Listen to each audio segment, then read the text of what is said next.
Our next speaker, we're going to invite Carmen Imes up here. Our next speaker is Carmen, and let me just position her there. While Carmen's coming up, again, let me remind you, question and answer. If you have questions, and I know you will of all the speakers, QA@nakedbible.com. QA@nakedbible.com. So Carmen, your slides are ready to go. Just want to introduce Carmen a little bit. If you've listened to the podcast interviews, we do interviews every year at ETS and SBL. You have heard Carmen before. I don't know which which of the conference episodes it was, but 132. You must have looked that up. Okay, you did listen to that one. Yeah. Oh, I did. Okay. Yeah. NT Wright's in there too. I heard Carmen for the first time at a regional ETS meeting when she was doing a presentation on the name theology and bearing the name and some of her work. And, it was, I'm not just saying this because you're here, but it was not only the best regional presentation of the day, it's probably the best regional presentation I've heard of. I don't go to all the meetings, but I've been to a number of them, and it was really good. So that got me interested in tracking on what she was doing. She was still a doctoral student at Wheaton. She's done now. I know you have your material. You can comment on what you're going to have at the table. But we're glad to have Carmen with us here, and I know she's going to give you good stuff. She always gives good stuff, and I hope you enjoy her. So Carmen.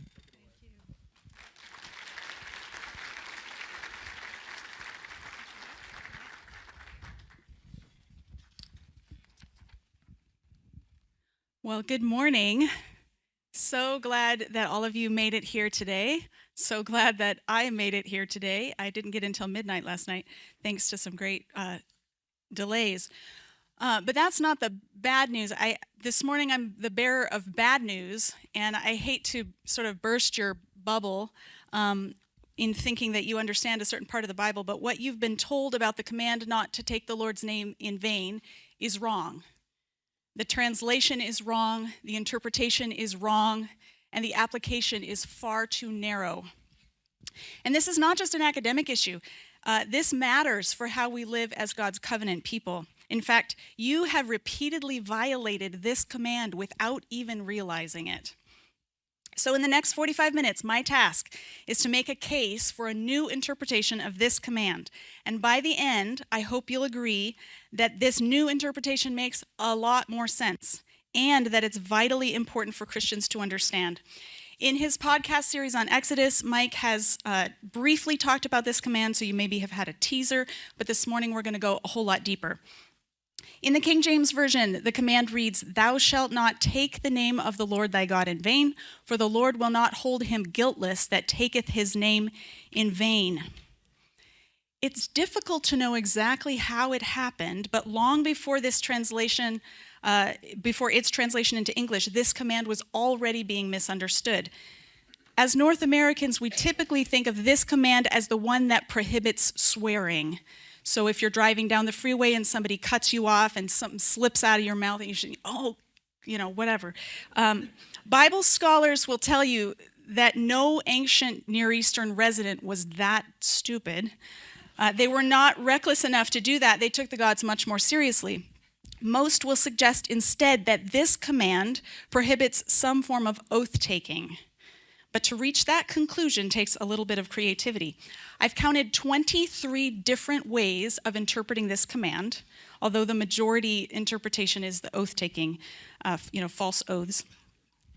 But 22 out of the 23 interpretations assume that this command is elliptical, that what we have in Hebrew is shorthand for some longer phrase, that something's dropped out, some key thing is not being said, that we have to imagine it back into the verse. So here you'll have to think all the way back to junior high English class, when you learned what an ellipsis is, the ... 3 periods in a row that show you that something's dropped out of a sentence or a paragraph. That signals that something's been eliminated. So why would translators draw that conclusion about this verse? Well, because the sentence as it appears in Hebrew doesn't appear to make sense as it is. Here it is in Hebrew with a more wooden translation. You shall not lift up or carry the name of Yahweh your God in vain, for Yahweh will not acquit one who lifts up or carries his name in vain. Now this doesn't appear to make sense at first blush, and that's how we get all these different interpretations. Scholars say, well, we don't carry names, so this must mean something else. It must be an idiom. So what are the ways they try to fill in the ellipsis? Well, there's two main ways. The first is to imagine, even one of the points of the ellipsis dropped out. It's like a double elliptical command right there. So some people supply the phrase your hand to, right in the middle of the verse. So you shall not lift up your hand to the name of Yahweh. And then they suppose that that would mean to swear an oath. So, you raise your right hand to swear an oath, or you put your right hand on the Bible, raise your hand. That's the idea behind this. So they imagine this lifting up the name is really lifting up your hand to the name. Other people think that the ellipsis is over here, and they imagine the part that's being assumed is on your lips. So you shall not lift up the name of Yahweh on your lips, which then they say would mean to use it lightly, or to say it at all, or to call upon Yahweh in some way that's not appropriate. So what are the problems with these interpretations? Why don't they work? First we're going to look at the prohibition of oaths. And I'm going to show you 4 reasons why I don't think this works. And the first one is grammatical. There's a grammatical problem here. In Hebrew, the word name has a little word attached to the front of it, et, which is a direct object marker. So in Hebrew, there's no ambiguity. Name is the direct object of the verb nasa, which means to lift up or to carry. So in Hebrew, if there was an ellipsis here and something and hand dropped out, then we'd have a double direct object. You shall not lift your hand, the name, like you're lifting 2 things. It doesn't actually work grammatically. Now, it is possible to have an idiom or a figure of speech that's grammatically incorrect. It's just sort of evolved to be this sort of odd thing we say, and we all know what we mean by it, but it's grammatically incorrect. However, if that was the case here, then we would expect to see that same weird idiom used in other places in the Bible. And in fact, we don't. We have no other clear examples in the Bible or in the ancient Near East that suggest that lifting up the name is an idiom for lifting up your hand to the name. Some of the supposed biblical parallels that people list are Leviticus 19:12, Exodus 23:1, or Psalm 16:4. But if you look at those carefully, you'll see that they only share one word in common with the name command, either name or God. And while it's fun to connect the dots between key words, having a lemma in one verse and then in another verse does not prove that they're saying the same thing. The same is true for the supposed parallels from the ancient Near East. People point to the Nefer Abu stela from Egypt, or the Middle Assyrian palace decrees, or Assyrian incantations, various expressions that talk about false oaths in the name of a god, but they actually only share this 1 or 2 words in common with the name command, and they're explicitly about oath taking. There's always a word explicitly about oaths. So if the name command was a parallel passage to any of these, we would have to first determine that lifting up the name is an idiom for swearing, and then these other passages become parallel passages. So those are the first 2 problems. The other problem is a scope problem. If we see this command as prohibiting false oaths, it overlooks the wide range of ways that the name of Yahweh functions in the book of Exodus. It limits it unnecessarily. And then there's the overlap problem. Isn't it a bit strange, wouldn't you find it a bit strange to find 2 commands so similar to each other in this list of 10? The Decalogue are like the top 10 principles of covenant relationship, and we already know there's a command not to bear false witness against your neighbor. If this command was prohibiting false oaths and that one was prohibiting false witness, we've got 2 that are they overlap quite a bit in this seminal list of commands. So that also doesn't seem likely. How about a prohibition of speech? Why can't we read it as, you shall not lift the name of the Lord your God on your lips? Well, we have a couple of problems here too. The first is a contradiction problem. If we were to take this as, you shall not say the name Yahweh, like I just did, then we would have trouble explaining in Exodus chapter 3 when God appears to Moses at the burning bush and he reveals his name and he says, this is the name you're to know me by from generation to generation. This is how you're to call on me. So it seems like there's a clear invitation there for them to use the name of Yahweh. So then why would he turn right around and say, never mind, but actually don't say it? That doesn't seem to work. Now, it's possible that it's not just saying it, but saying it in a certain way, like saying it disrespectfully or saying it in the wrong context. But as Thomas Elsner demonstrates really well in his 300-page German dissertation on this verse, which I read for you so that you don't have to, you can thank me later, and I do take tips. He surveys all the possible parallel passages, as I do, and he concludes that we have no contextual or linguistic clues in this verse to think that it's speech related. So, and we also have the scope problem. This, to say that it's just prohibiting the way we say God's name also unnecessarily limits this command in a book that has a lot to do with the name of God and how it functions in ways that are beyond just speech. So what would I suggest instead?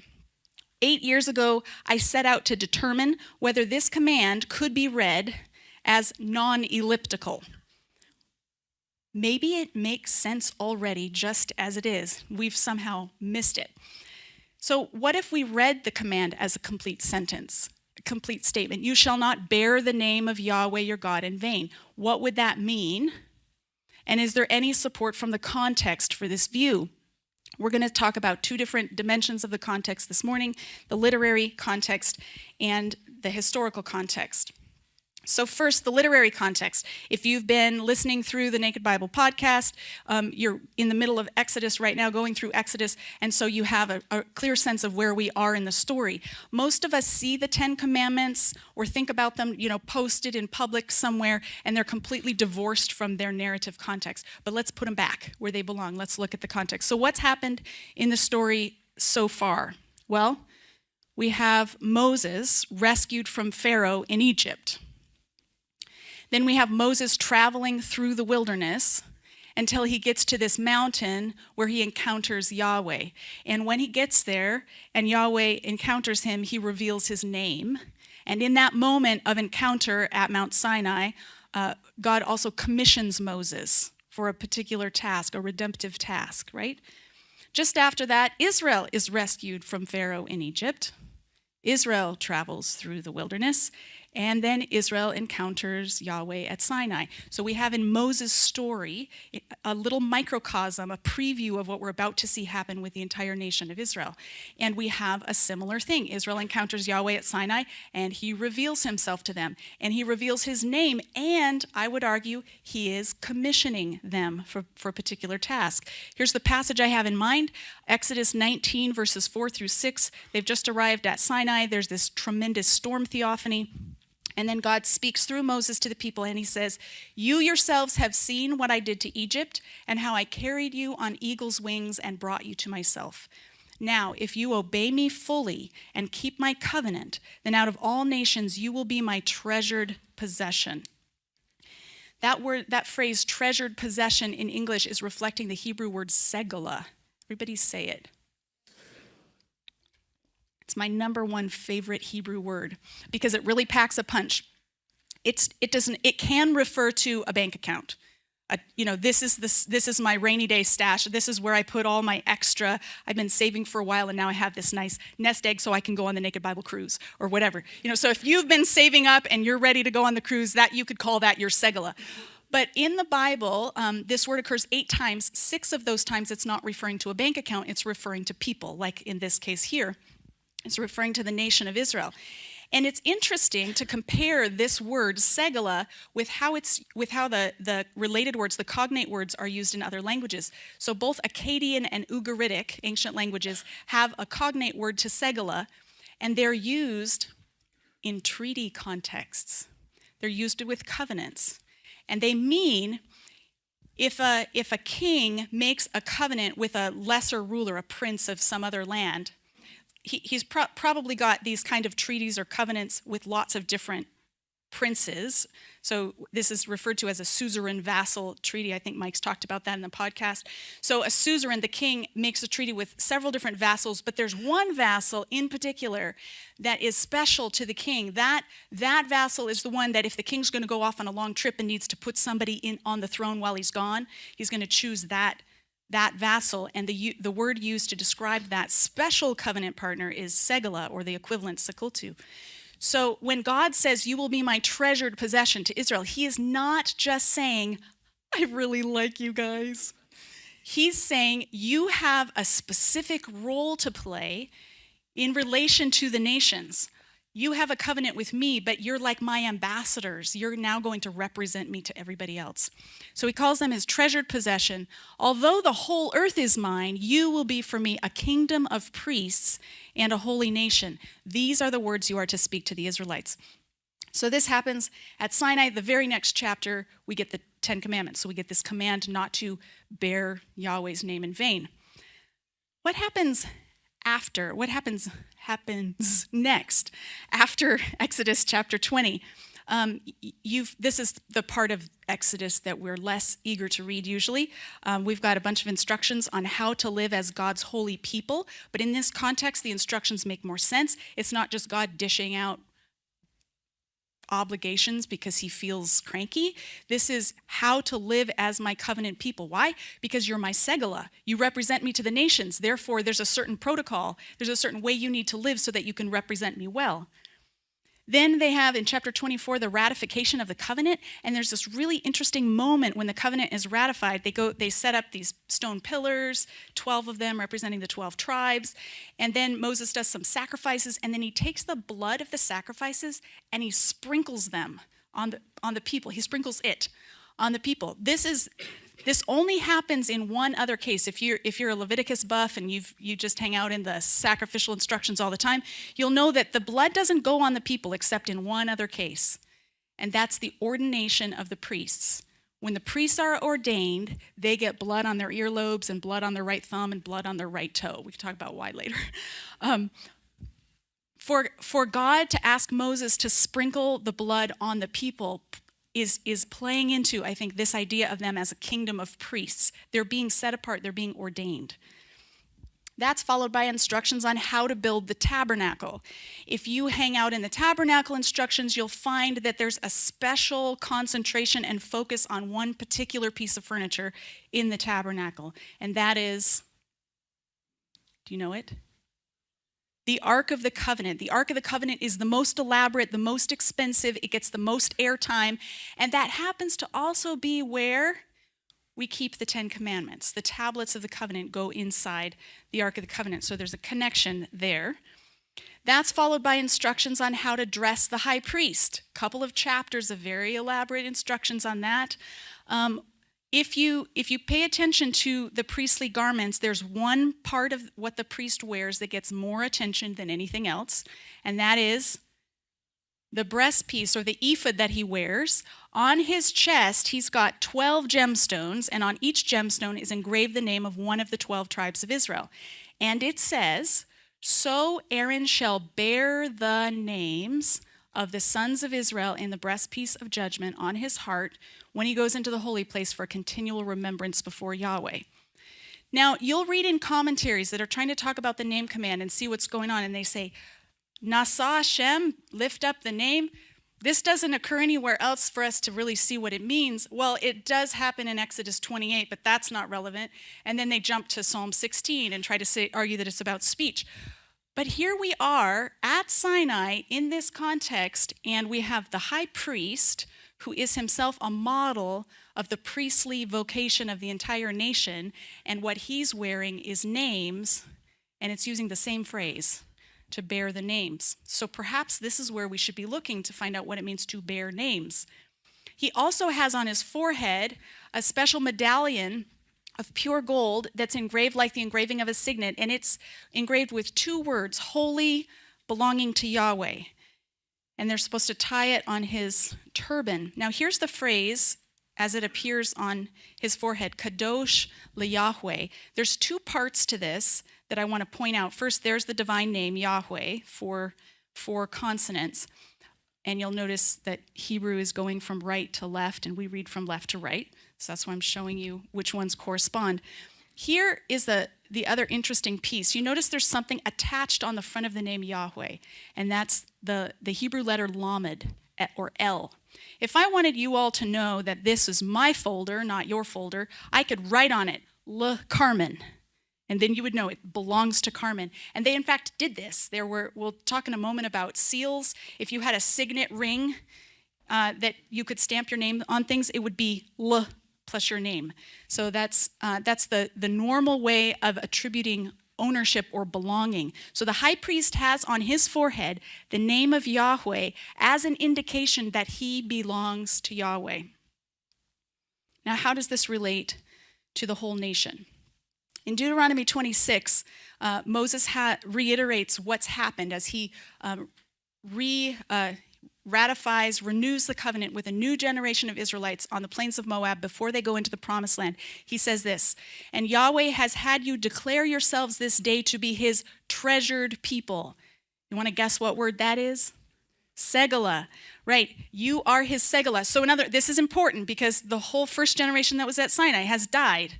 And so this is an important moment where Moses is making clear, just because you weren't a grown-up at Sinai and that was your parents or your grandparents, doesn't mean this is not your covenant. You are the Segala.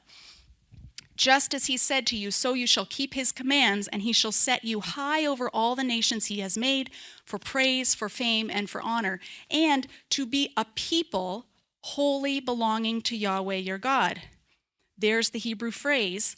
It's the same thing that it says on the high priest's medallion, wholly belonging to Yahweh. Only now he's saying, you're a people wholly belonging to Yahweh, as if you all wear what he wears on his forehead. Okay, so back to the context. We've had instructions on how to dress the high priest. Then Moses encounters God's glory up on the mountain, chapters 33 and 34. And there's a fuller revelation of Yahweh's name, the Lord, compassionate and gracious, slow to anger and abounding in love, who does not leave the guilty unpunished. That a phrase sort of unpacks what it means to be Yahweh. And then there's the actual building of the tabernacle. So if you weren't bored out of your mind the first time reading the instructions on how to build the tabernacle, then you get a second chance where they describe how it's all built. And I think the importance is to show us they are taking this very seriously. This is not sort of choose your own adventure temple, freestyle temple building. We're doing it the way that God has ordained for us to do it. And the ordination of the priests happens. And again, it's all the same boring stuff over again. Except it's not boring when you dig into the details. And then Israel encounters Yahweh's glory, just as Moses did. So we have this really clear literary symmetry going on before the Decalogue and after the Decalogue. And I would like to suggest that whatever is going on with the name command, it very likely has something to do with the revelation of God's name and the commissioning of Moses on the one hand. Even the literary structure suggests that. We've got a 1, 2, 3, 1, 2, 3, so that's what we're expecting next. And on the other hand, the putting into effect of the covenant with the sprinkling of the blood on the people and the housing of the tablets in the tabernacle. These contextual clues are essential to our understanding of this command. They frame it, telling us how to read it. Our problem, I think, is that we usually read the Ten Commandments in isolation without this narrative context. But we also lack some historical context. So if you've been listening through the Exodus podcast, you already know this, just feel smug. For the rest of you, I want to address the question of why do we have 2 tablets? Because I think it's actually really important that we have 2 tablets. In Exodus 32, we're told Moses turned and he went down from the mountain, and the 2 tablets of the covenant document were in his hand, tablets inscribed on both sides, inscribed on front and back. Usually I carry around some tablets so I can hold them up. I didn't feel like putting them in my carry-on. But the word used here is aduth or adut, and it's again a technical term also used for treaties in other covenants, treaty contexts in other cultures around Israel. And it's not just a what am I going to call this thing? It's the technical term for a treaty. And he took and set the covenant document, the aduth, into the ark. So we have a couple of mentions of the aduth. And we get a clue for why we have 2 tablets when we start comparing with some of the treaties from surrounding nations. So I think Mike even mentioned this one in the podcast, the treaty between Shubbaluliuma and Shatiwaza, which is my favorite part of the semester when I get to talk about Shubbaluliuma and Shatiwaza. Okay, so a duplicate of this tablet has been deposited before the sun goddess of Arena because the sun goddess of Arena regulates kingship and queenship. In Mitanni land, a duplicate has been deposited before Teshub, the lord of the sanctuary of Kahat. At regular intervals, they shall read it in the presence of the king of the Mitanni land and in the presence of the sons of the Hurry country. So you get the idea. There's this diplomatic context in which two kingdoms are making a treaty with each other, and they make duplicate copies of the treaty because they each need to take a copy home. And the treaties are normally kept in the most holy place of their respective temples. So when Moses comes down from Sinai and he's holding two tablets, the people are not thinking, oh man, it was so long he needed two rocks to write it on. No, they're thinking, oh, we've entered into a treaty. Look, there's two copies of the treaty. This is the normal way of expressing that. Now, why would we need two copies? We have two parties of the covenant, Yahweh and Israel. In this case, we don't have two temples we can put them in because there's only one God. So we put both copies in the Ark of the Covenant inside Yahweh's tabernacle, and I think here's what's going on. In a regular treaty, each deity is holding people accountable for keeping up their end of the bargain. In Israel's covenant with Yahweh, there's only one God who can hold both parties accountable.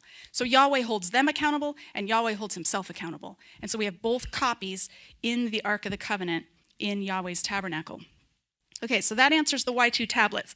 The next question I want to address, historical question, is what does it mean, or what are the implications of a God's name being on something? We've already talked about the high priest having Yahweh's name on his forehead.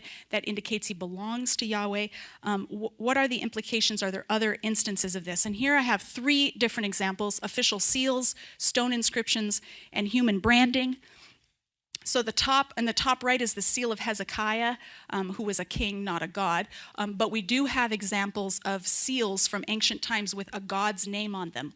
Kos, the god of Edom. And the idea is that seal would have been in use in the temple to authorize temple documents or to lay claim or ownership of something that belonged to the god. But it's not just in seals, it's also in stone inscriptions. So there in the middle you have a stone foundation tablet, which is inscribed with the name and titles of King Ur-Nama in Sumerian. And here's what it reads: Ur-Nama, king of Ur, king of Sumer, and Akkad, the one who built the temple of Enlil. So this was typical. When you build a temple, you put in a foundation stone, and it lays claim to that temple. And then the bottom picture is an example of a tattoo. Tattoo, it's hard to tell the difference between tattoos and branding in ancient times on bodies, since most of them have decomposed by this point. But this is an example of the Star of Ishtar, which we know the temple slaves of the goddess Ishtar actually tattooed her sign on their hands or on their faces in order to show that they were dedicated to her service for life, that they belonged to her. So the inscription of a god's name implied ownership, sovereignty, and an obligation to protect whatever was inscribed. And then the correlation to that is this.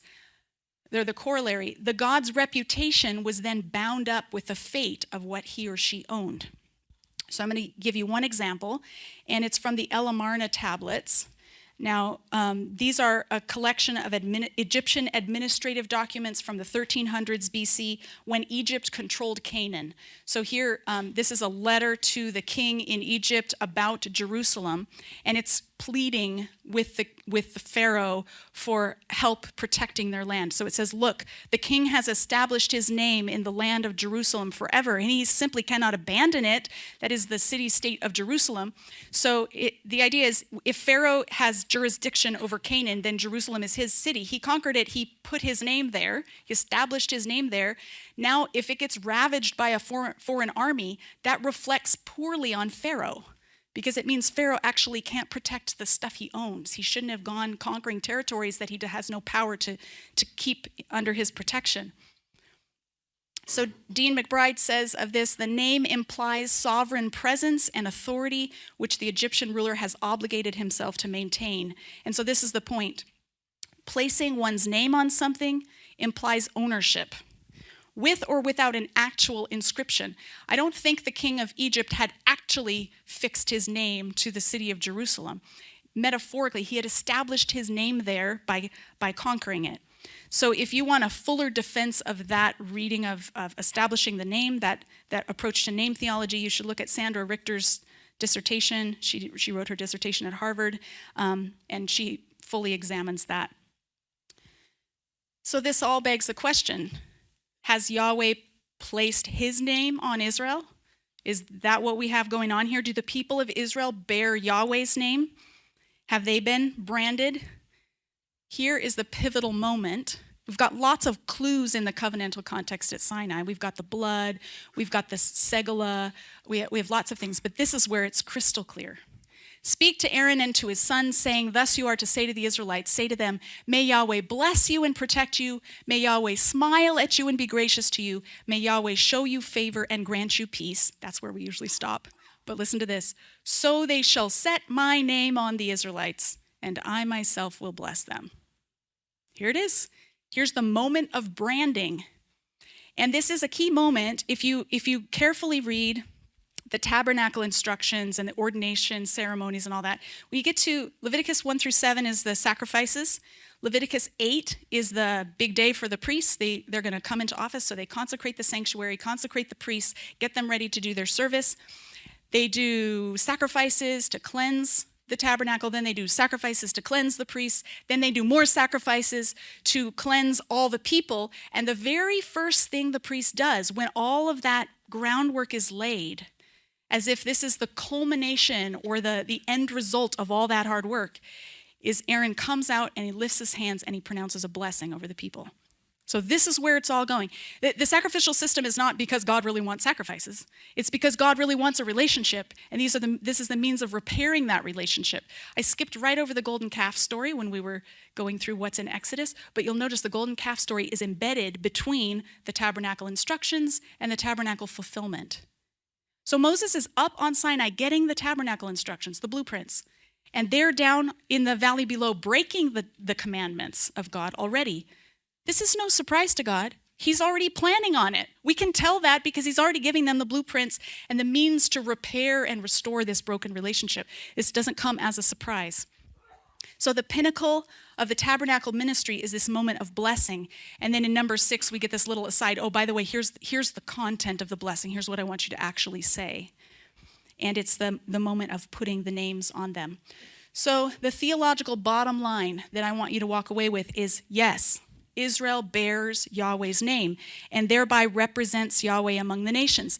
This fits with the idea of them being his segula. This fits with them being a kingdom of priests. If they're a kingdom of priests, then they invisibly wear what their high priest models for them in bearing Yahweh's name and in bearing their names. Once you see this theme, this idea that Israel bears Yahweh's name, you'll start to see it all over the place through the whole Bible. In almost every book of the Bible, there are references and allusions to this. But we don't see those, they don't really mean anything to us because we've sort of emptied the name command of its powerful metaphorical expression and thought it meant something else. So let me give you an example of a really common passage that you've all heard 1,000 times. Psalm 23:3, he leads me in paths of righteousness for his name's sake. Have you ever stopped and asked yourself what those two halves of the verse have to do with each other? How does me walking in righteous paths have anything to do with his name's sake? They don't have anything to do with each other unless I bear his name.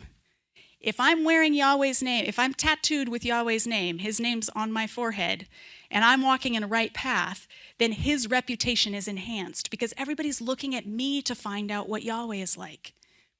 If I go off the path, if I walk into rebellion and I'm bearing Yahweh's name, that would be bearing Yahweh's name in vain or to no effect. It's bad PR for Yahweh.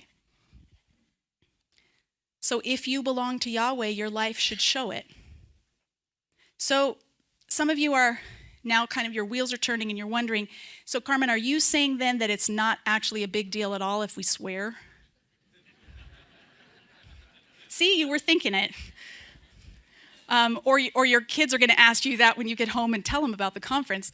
So no, I would say actually it matters more than it did before. The implications are bigger. It's not just like this little mouth buzzer, like, you shouldn't have said that, as though you personally violated something.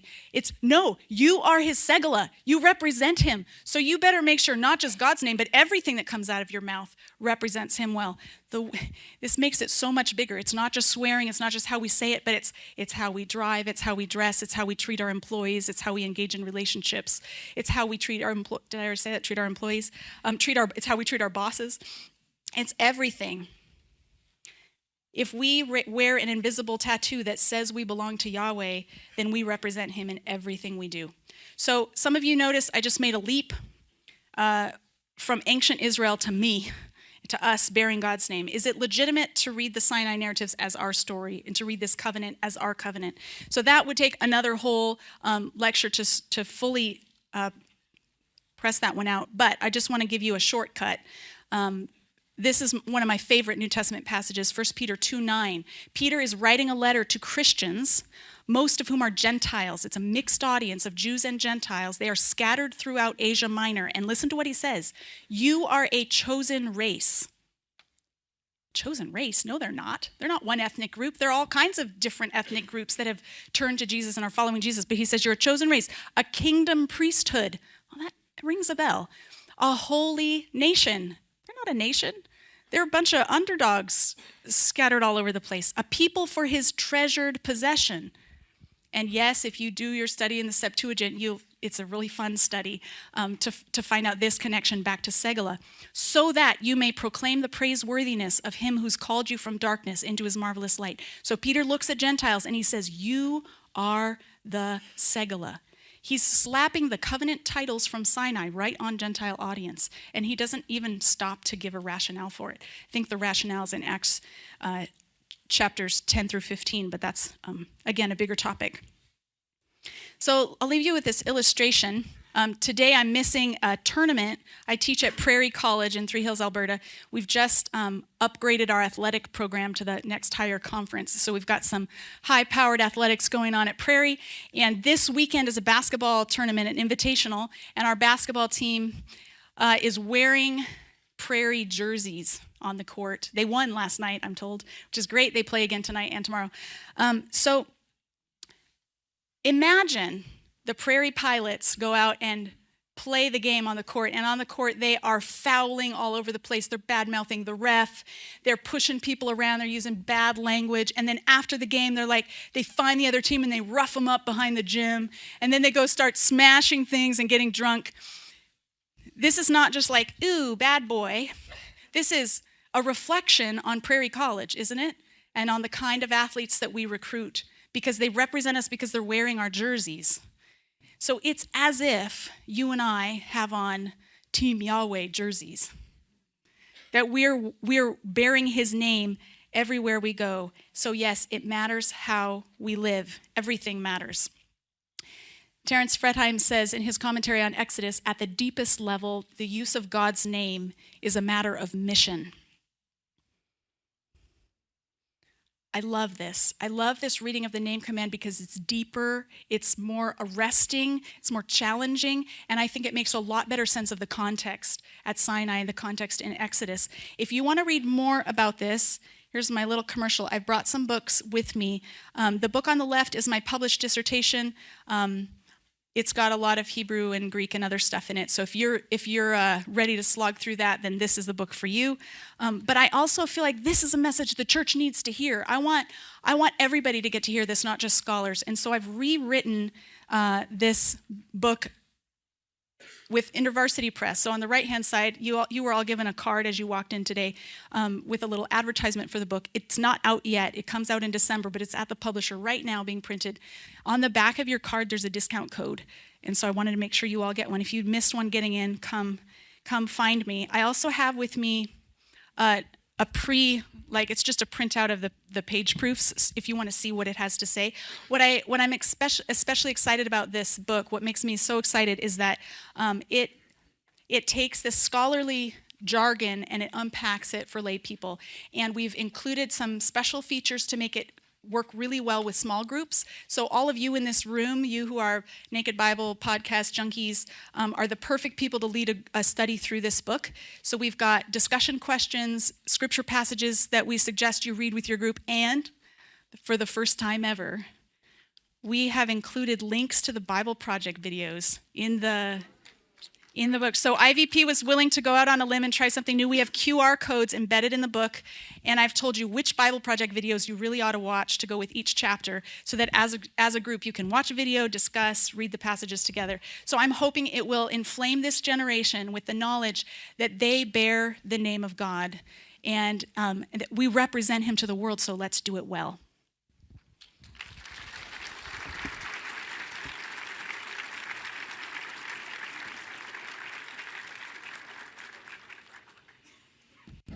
Well, thank you, Carmen. Didn't I tell you it'd be good stuff? I hope you catch this. How many times have I said on the podcast, who do we look for? Okay, I go to the conferences, to listen to papers and connect with people and all that. But I like to troll for people who do this. Okay, it's all about making scholarship accessible. So this is a perfect example. So if we need to remember, when December hits, okay, once it's actually out, maybe we'll have you back on the podcast just to remind us of the content or whatnot. But this is the kind of thing we look for, and we love the cross-fertilization with the Bible Project. That's been the agenda the whole time. Getting content to you and just making what scholars do translatable, decipherable, accessible, and cross-fertilization. And then we need you to replicate, okay, what we're doing. So, thank you very much. Excellent. And the books just got here, including the Stranger Things book. So they're setting them up in the back. Please, have a look at that. And it's honestly, I'm really excited about this one. It's just, I like pop culture stuff, but finding the gospel in Stranger Things, I think you're really going to enjoy this, especially young people, youth groups, small groups. People who are fans of the show who aren't believers. It's going to be good stuff.